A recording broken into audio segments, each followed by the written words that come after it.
Welcome to the Inspired Hygiene Podcast. I'm your host, Rachel Wall. I'm an RDH and founder of Inspired Hygiene. For over 20 years, we've had the unique opportunity to see what really happens inside thousands of dental hygiene ops and what it takes to create transformational change that impacts the lives of patients, practice owners, and teams. Each season, we'll focus on one powerful topic, breaking it down with practical strategies, real stories, and tools you can use right away. Let's get into it.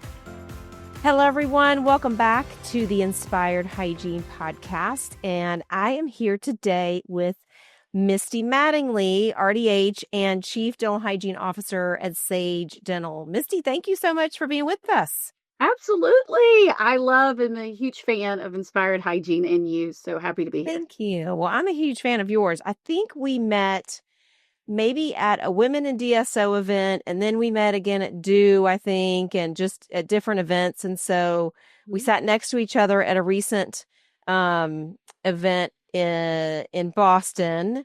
And so I've enjoyed kind of these little pieces of getting to know you. And so I'm really excited for you to share with everybody today. So I would love to start with, because I've seen your professional, resume on LinkedIn, and it's pretty impressive. And I'd love to hear kind of your journey from being a dental hygienist, clinical hygienist in the chair, to your role now as Chief Dental Hygiene Officer. And how many hygienists are you leading at Sage Dental right now? So we have about 268 full-time hygienists to date. My journey becoming a chief of hygiene is a long one, as you can see from my career.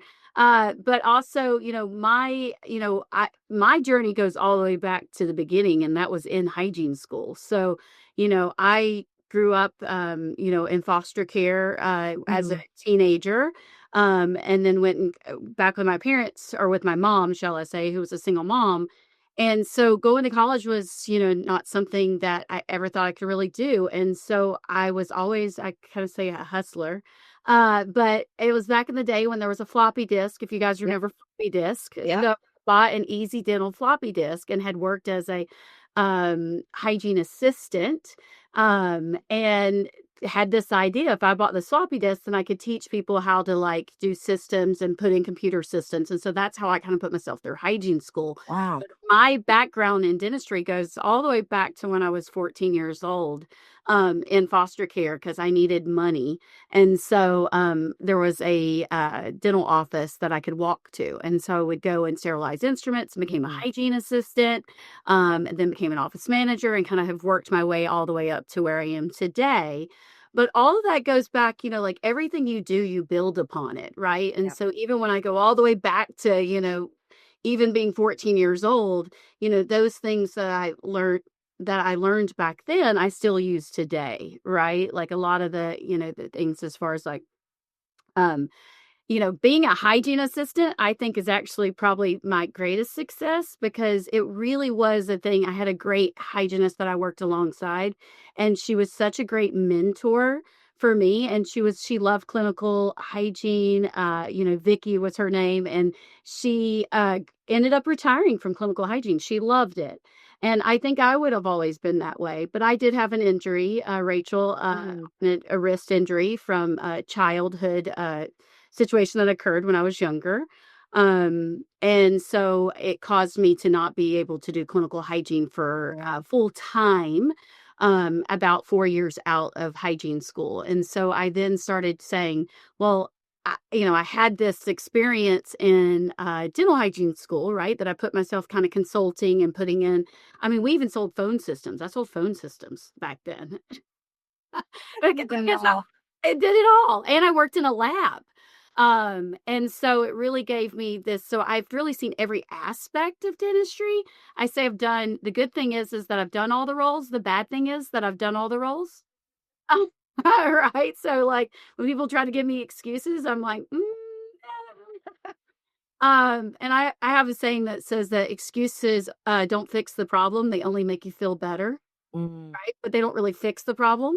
So what I always want to look for, I'm always looking for how can we fix and make things better, because that's really what my role as chief of hygiene of operations is really what makes the operations, the things run better in the field for those 268 hygienists, right?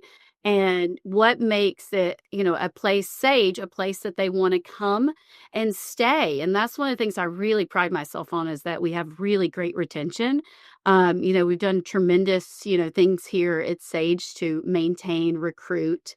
And, I always say, if you're a Sage hygienist, I want you to feel loved, and supported. And when I say loved, everybody says, you may say that kind of, too much, or be like, oh, but to me, love is respect.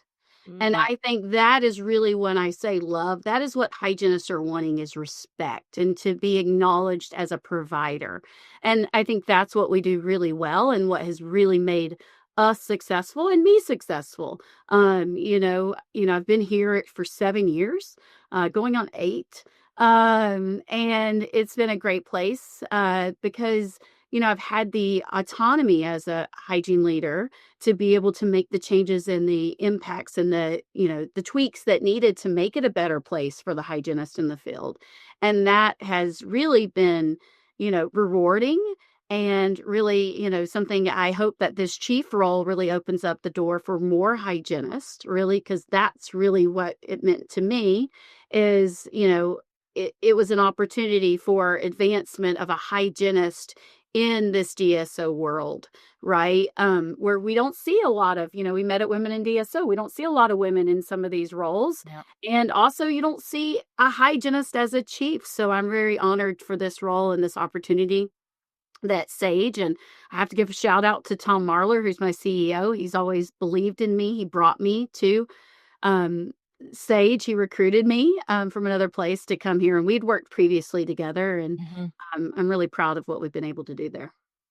Yeah, so over the last, I'm going to say 6 to 10 years, so this was happening to a certain extent before, COVID happened.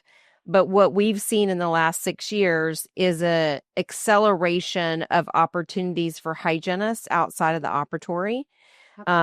But you've been really creative, and you have developed yourself and your skills to where you were doing that 20 years ago almost. So yeah, and me too. I took the coaching consulting route. You've been more in that kind of corporate route, and you've done coaching and consulting as well. Yeah. And so every day. Yeah, exactly. Exactly. And I think that's a really good piece of advice for any leader, is to look at how can you, rather than being a manager, how can you be a mentor? How can you be a coach? And I know when we spent some time together, I guess it was in 2024 at the Do event, I asked you a question like, Misty, like how are you retaining these hygienists? How are you really bringing everybody alongside to follow the Sage way and that kind of thing? And your response was really, the first step is to make sure they know you care about them and respect them, and they feel supported. And I think that's a message that anybody can take regardless of the size of their organization. What are some of those things you mentioned, different tweaks and things that you put in place so that the hygienists feel supported? What are some examples of some of those from a practical standpoint? I think doctor hygiene meetings, right? So getting the providers, calibrating them, getting them, to review cases together so they can understand how they think about things, because we go to all different schools and have different knowledge bases, same everywhere, right? We all come from different places in the world and have different perspectives. And so I think it's really important for them to sit down and do that. We try to do that, once a month. I think the hygienists do give their recommendation to the doctor of what they feel like this particular patient is presenting with. And then the doctors come in and also confirm that, and they speak about it. So there's that collaboration between the two. And then also, it allows the doctors, like when they review cases too, it's really good for, like, doctors are always like, I want the hygienist to do more restorative. I want the hygienist to talk more restorative. That's what they're there for, right? And it's like, well, they're there to be able to take care of the patients, and we're going to do that all together. So I think that whenever we have these meetings and they can have these conversations and they understand, Mm. okay, if this case, this is usually what this doctor is going to do, because not everybody's the same. I always joke and say I'm 5'2" and blonde, I just happen to be, but it doesn't have to always be my way. Um, but yeah, I think that's the biggest thing for us is really just allowing that. And the hygienists are a part of the patient process and they're respected in, giving their recommendations. We don't say diagnosis, but we do allow the hygienist to, have that open communication. And also one of the things I love about a DSO world too is the fact that the hygienist isn't necessarily working directly for that doctor. They work for the enterprise, right? And so it also provides them this like equal playing field too for them to have those conversations versus in private practice, the hygienists are a little bit more hesitant to say how they feel because that's the person writing their paycheck. Oh, Right. So I think it allows for more authenticity of, and that collaboration in that versus in private practice. I think there can be that struggle sometimes. that's a really interesting perspective. I hadn't thought about that. But that makes sense is that often they see each other as peers rather than employer, employee. Mm-hmm. And yet in my experience, you tell me, I'd love to hear your kind of take on this and yet there must be a clinical leader for the hygienist and for the dentist, and sometimes the dentist is the leader for the hygienist as well. So how does that play out with, when you're in that organization with so many locations and so many different providers? What does that structure look like? And then we'll kind of peel back, what can even private practices take from that? Because that's where I've noticed in some, I will say small DSOs is sometimes there is a dentist owner that maybe is a specialist or maybe is just not involved. And then the team has no clinical leader and they don't know who to follow. And so they're trying to make up, protocols and processes on their own. So how does that work in your organization? No, we have all that. As a leadership team, we put together those processes and things. And really, when I say that, it's really just the ADA recommendations and guidelines, right? Is what we're asking and following. And that's the only thing that we really, we lay out for them and say, hey, here's the guidelines. Then it's up to the providers to have that relationship and to be able to have those conversations with their patients for the best care. And as providers, both doctor and hygienist, right? And so that's really where we want to work on that. And I think, for everyone, I think in order to really maintain and to be able to get us to the next level to care for our patients the way we need to care for our patients, right? Because ultimately, that's the most important thing to me is the care of our patients because I took an oath to care for them. Yes. And the most important piece of that is allowing both providers, doctor and hygiene, to be able to work together. The doctor is always going to be the head honcho and going to be the, final decision maker, right? Because they're the one that they're treating that patient. But what I do love about our model is that we do have a lot of collaboration between the two providers and a lot of respect amongst doctor and hygiene, meaning that I had a situation today, for instance, and there was a provider that could have been upset or bothered. And literally they sat down, they talked through it. They understood why this person made this decision, right? And why the other person thought of it from a different perspective, right? They had treated it differently. There are just things that communication is honestly and truly, I think, probably the key to success. And when I see a lot of like smaller DSOs and smaller practices do is they lack that communication piece and then they just throw it out at them. Right. And then they're like, okay, so here's what we're going to do versus you have to get people's buy-in. Yes. And, right now I'm doing a new clinical process.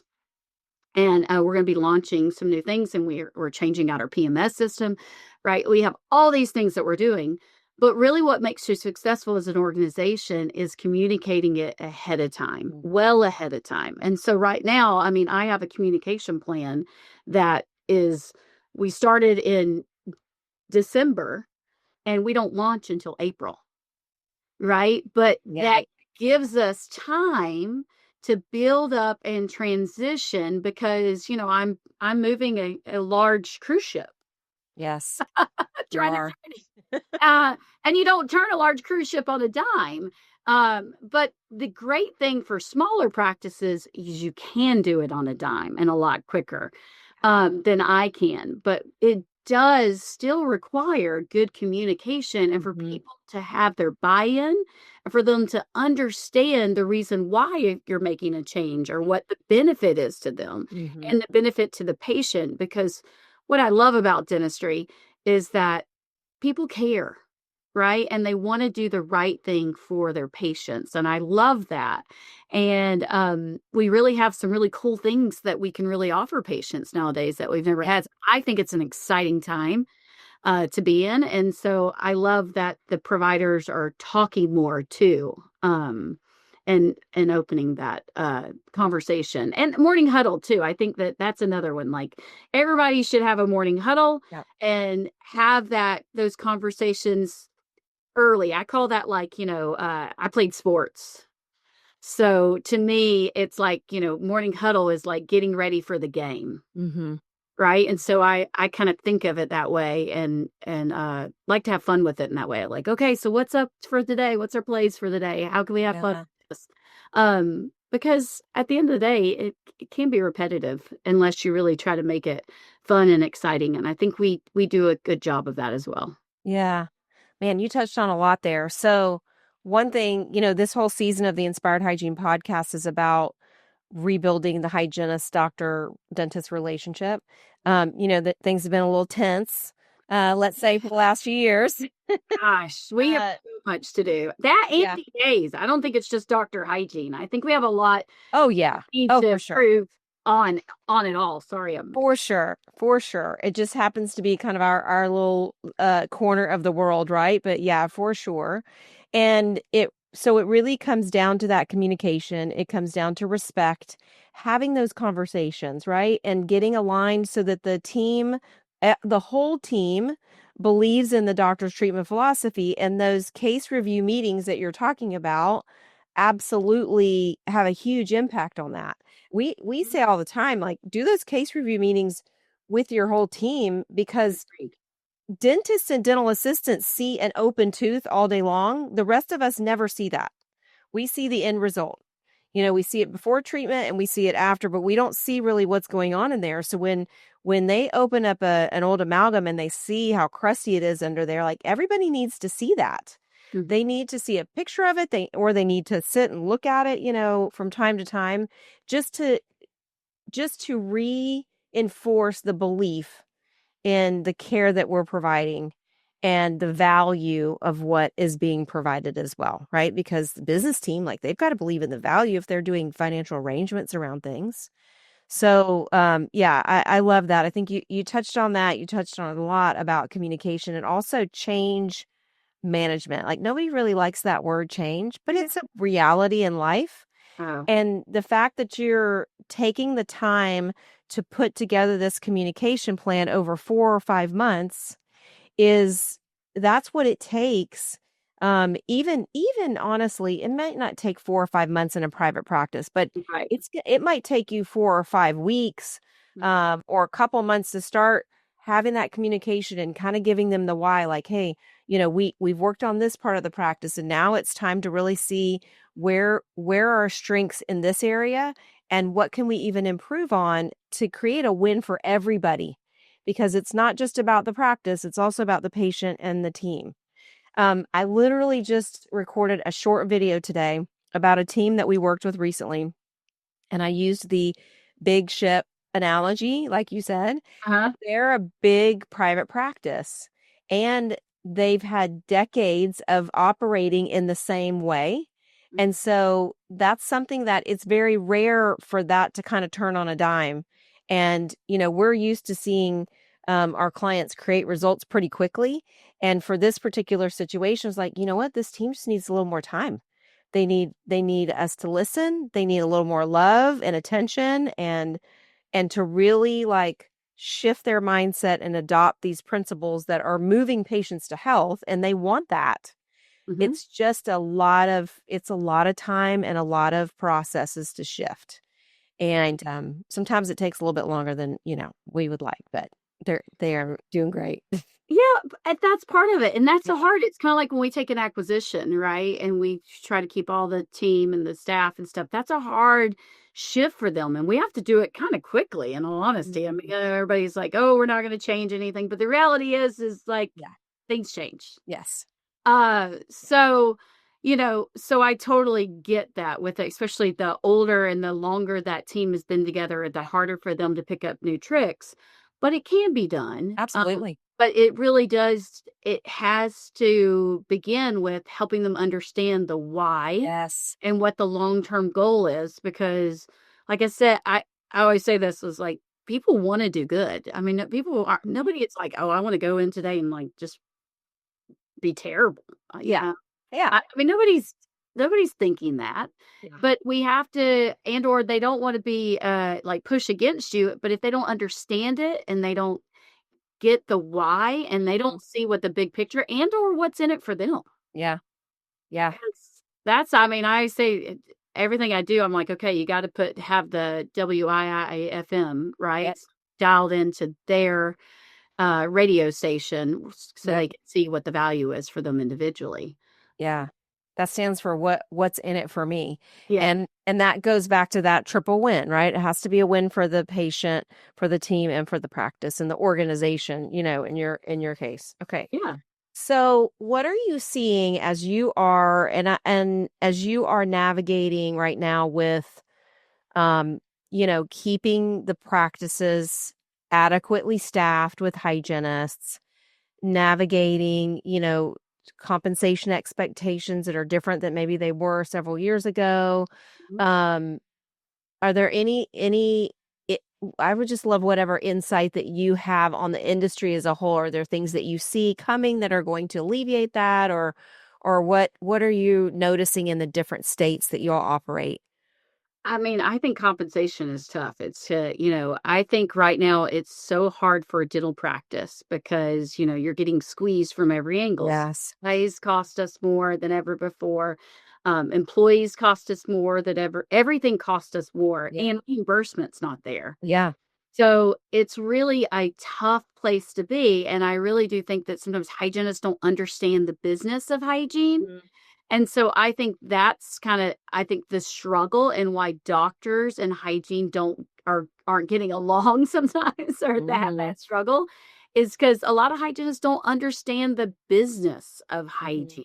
Mhm. And they just want these salaries, but yet then they're not, delivering a certain amount to be able to pay for themselves. Yeah. So, I've definitely seen a big change. For us, I always do a regular hourly wage for a hygienist. And then if they exceed that, then they have, some other potentials, to do and some product bonuses and things like that for like toothbrushes and Mhm. things like Mhm. that we, um, really want them to help promote home care Yeah. and things like that in our practices. But the biggest thing that I've seen is, and I think that we're going to see this coming out is, kind of like ownership, and giving some opportunity for hygienists, kind of like doctors have the ability in some of these DSOs to Mhm. like be a partner and things.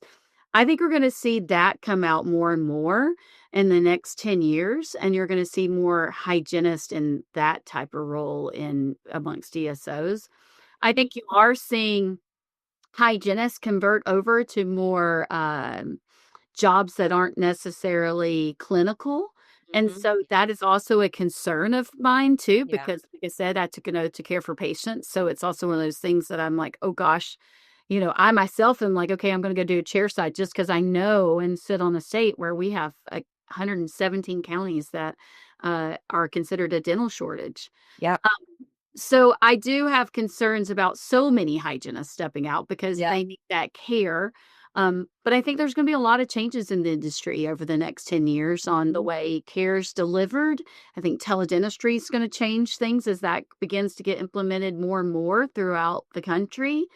I think prevention is very key for the future of dentistry. We've lived in this world of this fill and drill for so long, and I think that our take on what we provide for our patients has got to change. We've got to be able, we should be working on and really focused in on saving teeth and maintaining teeth, because that's going to give our patients the longest, and doing minimal dentistry, right, to maintain the tooth structure as long as possible. I think you're going to see more of those type things in dentistry. When it comes to hygiene compensation, I think you're also going to see some models in which, like I said, they'll be part of the practice, but also even some things that they might be part of the group bonus structure, or maybe they'll be, I've seen plans where ortho and different things that they'll do for the hygiene team just across the industry.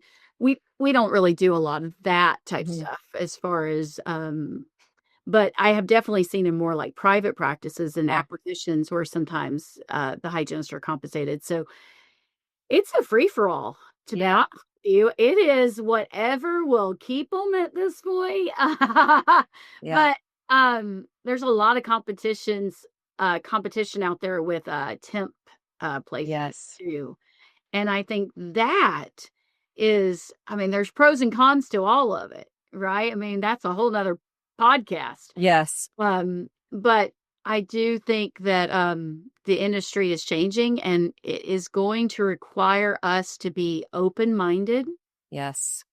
And for us to look at other models outside of things that we've seen in dentistry.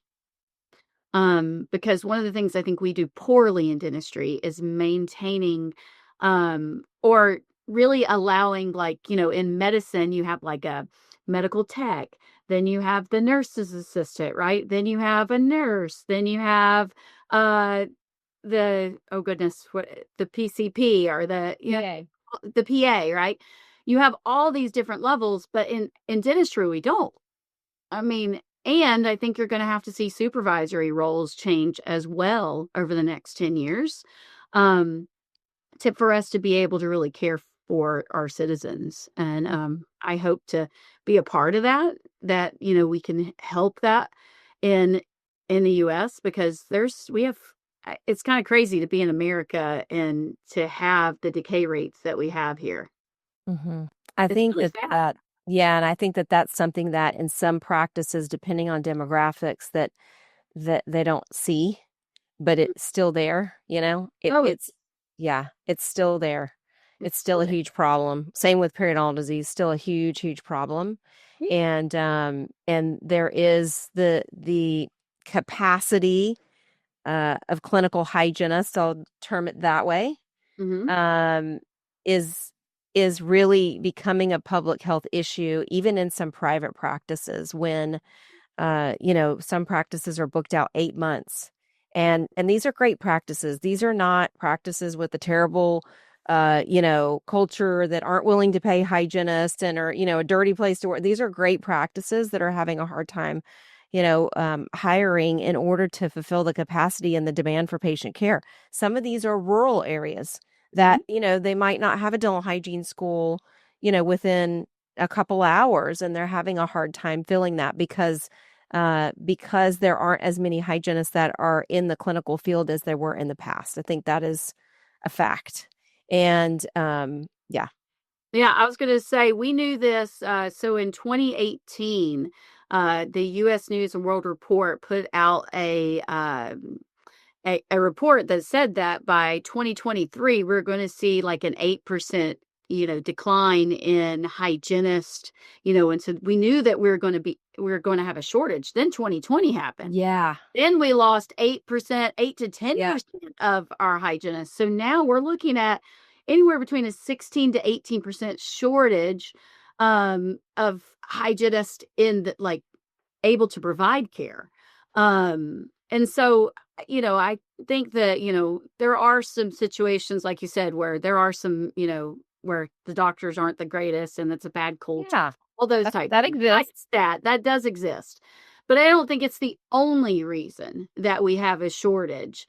And being a leader in this industry and, doing all the things that I've done, the reality is we do have a problem, and, everybody keeps pointing a finger. And at the end of the day, it's time that we stop pointing the finger and we turn it back at ourselves, Mm. because I get chills when I say that, because we're the problem.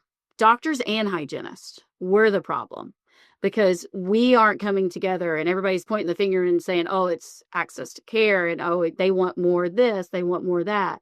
At the end of the day, what was the oath that we took? It was to care for our patients, right? And we need to, everybody needs to take a look at themselves, as if you're a provider, doctor, and or hygienist, and say, what can I do to make dentistry a better place for my fellow coworkers and my patients? Because there's a real opportunity that if we could, create these levels like they have in medical, or do something like that, right? That we could have more people come into this field and provide more care. But a lot of people aren't coming into this field because they don't see the opportunity of growth.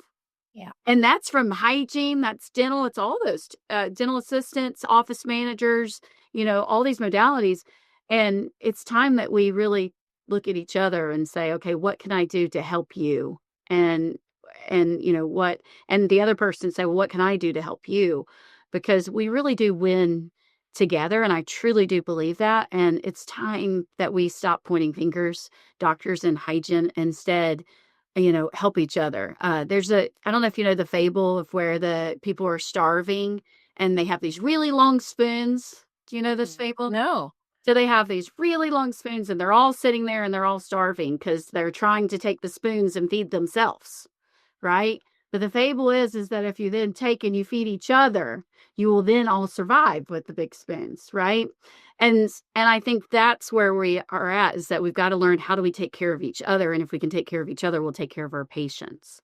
And that's where this doctor hygiene relationship has to get back to, is not being about my profession or your profession, is what is best for the patients, because that is the oath we took. I would love to end on that. However, I'd love to dig into practical, what does that look like? And I have a couple ideas, but so on a practical hygienist to doctor in a practice level, what does that look like to you?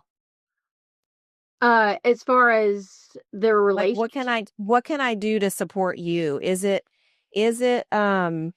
hygienists being willing to get out of their comfort zone and look at additional services that can be provided that helps it make sense for the business for them to have, this compensation expectation. I think that's one example. I think that's one example. Exactly. Yeah. So practical things like that, like opening our minds. You said that we've got to have an open mind. Mm-hmm.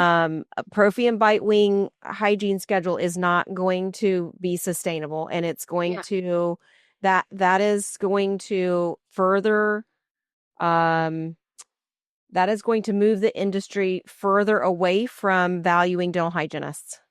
Correct. So as hygienists, we've got to keep an open mind and see, okay, so where could we first be delivering even a higher level of care, and what does that involve with regards to services? Mm-hmm. I think from a dentist standpoint, it could be dentists really sitting down and saying, if they're having some tension or frustrations, what is it that you actually want? And how can we work together to figure this out? Are you willing to, let's work together to figure this out, so that they're coming together? I don't know. Do you have any other ideas or thoughts on those practical things? No, I think you're nailing it. That's exactly right. I think the main thing is, and I think often the hygienist, they just want to be heard. Yeah. I think oftentimes if you would just take the time to sit down and hear them, there would be no issue, right? But it's because they get pushed off and not heard that I think that that's where the issue comes, where they feel like they have a bad culture and those type things, right? But if you just, because I think they come at it with good intentions. I think both do. I think all do, Mhm. right? And it's just really kind of understanding each other when it comes to that. From a practical standpoint, I think we kind of talked, about, having like a meeting to discuss all that. But also, I think, like if your hygienist goes to a meeting or, something like that, like saying, hey, I want to hear about it, like taking Mhm. an interest in what they're trying to learn about, and then saying, okay, well, you learned about this. How could we utilize that in our practice to make, dental hygiene more fun for you? Because, when you talk about like, prophies all day or things like that, that's boring to a Yeah. hygienist. That's so redundant, Yeah. right? And you want them to be excited and on fire to take care of your patients. And so you want to mix it up. Like, I can imagine if you gave a doctor fillings all day. I mean, they wouldn't like that either. So that's why I also like a structured schedule that gives them the ability and, you know, to be able to kind of set up their schedule the way they want, giving them that Mhm. autonomy Mhm. as far as their schedule goes, and things like that, I think is also another way that you could do it. Yeah, I love that. Like having variety of procedures Mhm, scheduled into the day and mhm. having it set up to accommodate that and kind of direct, periotherapy or different things into those blocks for that. Yeah, so it's not the same thing all day long. 100%. 100%. This has been awesome. Thank you so much for being here. Um, I would love to have you back again and love to you have a podcast too. So tell us about your I podcast. do. I have a podcast, Hygiene Happy Hour. We just literally hang out. It's kind of like my fun time whenever, COVID hit, and I was like, hold up, we could do, because you remember how we'd have like the social and you'd have Yeah. hours with your friends. So I came up with Hygiene Happy Hour, and we have cocktails and or mocktails, and we just kind of chat, just as hygienists. And we're kind of branching out now. We're doing all dental professionals, but it's just a good time. And we talk about dentistry, but we also talk about things that are dentistry, right? Because we all have lives outside of dentistry. Yeah. We talked about parenting and, just things that life. They're Uh, important. Yep. because, They yeah, they because to us. I also love what I love about Hygiene Happy Hour is only if you're in dentistry do you understand dentistry or understand what it's like. And so, I don't know, I think at one point I was like, "Dude, I need somebody to talk to." I think I need it became my therapy sessions at first. I love that. I love that. All right, so y'all check out Misty's podcast as well, Hygiene Happy Hour, and, thank you. This has been a pleasure as always to hang out with you, and thank you so much for sharing your wisdom. You have a lot to share, and, like you said, we could have a multiple podcast episodes, so let's do Yeah, we this. can. We should do a series or something, that would be fun. Yeah, that would be fun. I love that idea. Thank you so much, Misty. Alright, thank you. Thank you so much for listening to this episode of the Inspired Hygiene Podcast. We hope you got a ton of value and some things that you can really take away and implement now. So as always, we invite you, if we can help you in any way to optimize your hygiene department, head on over to inspiredhygiene.com. And as always, stay inspired.